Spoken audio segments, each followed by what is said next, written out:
बच्चों, very good morning to all of you. आज हम लोग चल रहे हैं क्लास 9 चैप्टर फिजिक्स का चैप्टर नंबर 9 बल तथा गति के नियम में हम लोग कल क्वेश्चन नंबर 14 तक देख चुके थे। आज हम लोग क्वेश्चन नंबर 15 से आगे बढ़ेंगे। क्वेश्चन नंबर 15 ये कहता है, एक वस्तु जिसका द्रव्यमान 1 kg है 10 मीटर पर सेकेंड के वेग से एक सीधी रेखा में चलते हुए विरामावस्था में रखे 5 kg द्रव्यमान के एक लकड़ी के गुटके से टकराती है। तो एक वस्तु जिसका द्रव्यमान 1 kg है और उसका वेग है 10 मीटर पर सेकेंड से वो सीधी रेखा में चल रही है और एक लकड़ी के गुटके से टकरा रही है। तो ये एक वस्तु है बच्चों, मानकर चलते हैं किसी भी आकृति में हो सकती है ना। और इसका जो वेग है वो 10 मीटर पर सेकेंड है। इसका जो द्रव्यमान है वो 1 kg है, मैंने ऑलरेडी लिख दिया है। और ये 5 kg की वस्तु से जाकर सीधी रेखा से ही क्या होती है, टकराती है। आगे प्रश्न कहता है, इसके बाद दोनों साथ साथ सीधी रेखा में आगे गति करते हैं। टकराने के बाद ये दोनों वस्तु एक साथ अब ये ज्वाइंट हो जाते हैं और साथ साथ एक ही रेखा में आगे की ओर गति करते हैं। इसके बाद क्वेश्चन कहता है, संघट्ट के पहले यानी टकराने के पहले तथा बाद में कुल संवेगों की गणना करें। आपस में जुड़े हुए संयोजन के वेग की भी गणना करें। तो संघट्ट के पहले और संघट्ट के बाद दोनों के संवेगों की गणना करना है और जुड़ने के बाद जो इस वस्तु को वेग प्राप्त हुआ है उसकी भी गणना करनी है। तो हम लोग संघट्ट के पहले सबसे पहले निकालेंगे। संघट्ट का अर्थ हुआ टकराने के पहले का संवेग। तो संघट्ट के पहले क्या होगा बच्चों, m1 u1 plus m2 u2। पहले वस्तु का द्रव्यमान कितना था, 1 kg, और उसका वेग कितना था, 10 मीटर पर सेकेंड। दूसरे वस्तु का द्रव्यमान था 5 kg और इसका जो संवेग था वेग था वो था 0 मीटर पर सेकेंड। तो अब 1 को 10 से हम लोग गुना करेंगे तो 10 kg मीटर पर सेकेंड और 5 को 0 से गुना करेंगे तो ये पूरा क्वांटिटी 0 हो जाएगा। तो संघट्ट के पहले का संवेग हमें कितना प्राप्त हुआ, 10 kg मीटर पर सेकेंड। संघट्ट के बाद दोनों निकालना है क्या, संघट्ट के बाद का संवेग। तो संघट्ट के बाद का संवेग क्या है बच्चों, m1। संघट्ट के बाद दोनों वस्तुएं टकराकर एक ही वस्तु बन चुकी है, m1 इंटू भी प्लस m2 इंटू भी। क्योंकि दोनों वस्तुओं का वेग एक ही है, हम लोग पहले ही मान रखा है कि टकराने के बाद दोनों का वेग एक ही है। तो यहाँ से m1 कितना है, 1 kg इंटू भी प्लस m2 कितना है, 5 kg इंटू भी। दोनों में भी कॉमन हो जाएगा तो हम लोग क्या लिखेंगे, 1 kg प्लस 5 kg, ये हो जाएंगे आपके 1 और 5 6 kg इंटू भी। ये संघट्ट के बाद का संवेग। अब हमें ये वेग भी निकालना है, तो ये हम लोग कैसे ज्ञात करेंगे, संवेग संरक्षण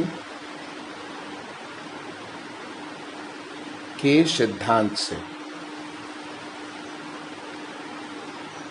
क्या हम लोग सीखे थे संवेग संरक्षण के सिद्धांत में कि दो वस्तुओं के संवेग का योग टकराने के पहले और टकराने के बाद बिल्कुल एक समान है।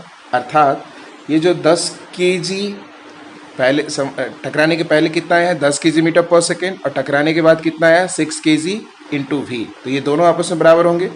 तो 10 kg मीटर पर सेकेंड इक्वल टू हो जाएगा 6 kg इंटू भी।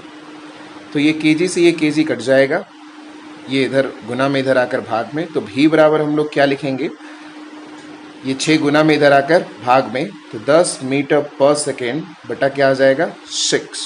तो हमारा परिणाम क्या निकलेगा, ये 2 पचे 2 तिया, तो 5/3 मीटर पर सेकेंड ये हमारा क्या हो जाएगा, वेग हो जाएगा। ये आपका आंसर। उम्मीद कर रहे हैं बच्चों आप समझ रहे हैं। वीडियो को पॉज करके धीरे धीरे करके आप इसको नोट करेंगे। बच्चों हम लोग क्वेश्चन नंबर 16 पर चलते हैं। क्वेश्चन नंबर 16 कहता है 100 केजी द्रव्यमान की एक वस्तु का वेग समान त्वरण से चलते हुए 6 सेकंड में 5 मीटर पर सेकंड से 8 मीटर पर सेकंड हो जाता है। वस्तु के पहले और बाद के संवेगों की गणना करें, उस बल के परिणाम की गणना करें जो उस वस्तु पर आरोपित है, और जिस बल के कारण उसका वेग 5 मीटर पर सेकंड से 8 मीटर पर सेकंड हो गया, उस बल की भी गणना करना है ना, और उसके पहले का संवेग क्या था और बाद का संवेग क्या है उसकी भी गणना करनी है। तो आप लोगों को पता है, तो हम लोग लिखेंगे पहले का संवेग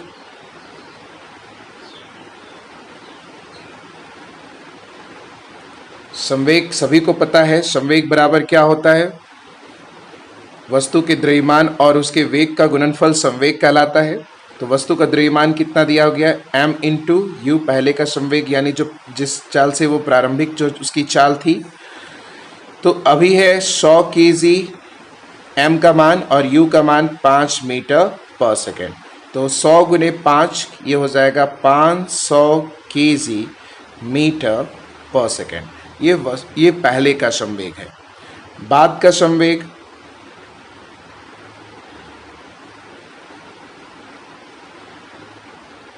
ये हो जाएगा m इंटू भी, क्योंकि बाद में उसका वेग भी हो जाता है। तो उसका द्रव्यमान था 100 केजी और वेग था 8 मीटर पर सेकेंड।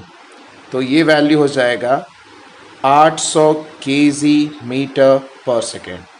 अब हम लोगों को निकालना था कि इस पर कितना बल आरोपित हुआ कि इसका वेग संवेग इतना से इतना हो गया। तो हमें बल की गणना करनी है। अब तो आपको फोर्स बराबर क्या बताया गया है, m इंटू ए। साथ ही आपको a का मान कैसे आप ज्ञात कर सकते हो, वेग में परिवर्तन बटा लिया गया समय। तो m कितना दिया हुआ था बच्चों, 100 केजी, भी कितना था 8 मीटर पर सेकेंड, u कितना था 5 मीटर पर सेकेंड, और समय कितना लिया गया है 6 सेकेंड। उम्मीद कर रहे हैं सभी बच्चे मेरी बात समझ रहे हैं।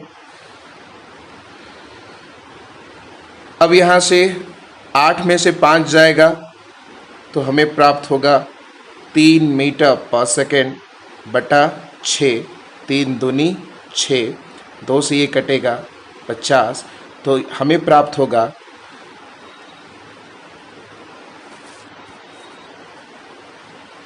50 केजी मीटर पर सेकेंड स्क्वायर, और केजी मीटर पर सेकेंड स्क्वायर को हम कहते हैं न्यूटन। ये आपका आंसर हो गया।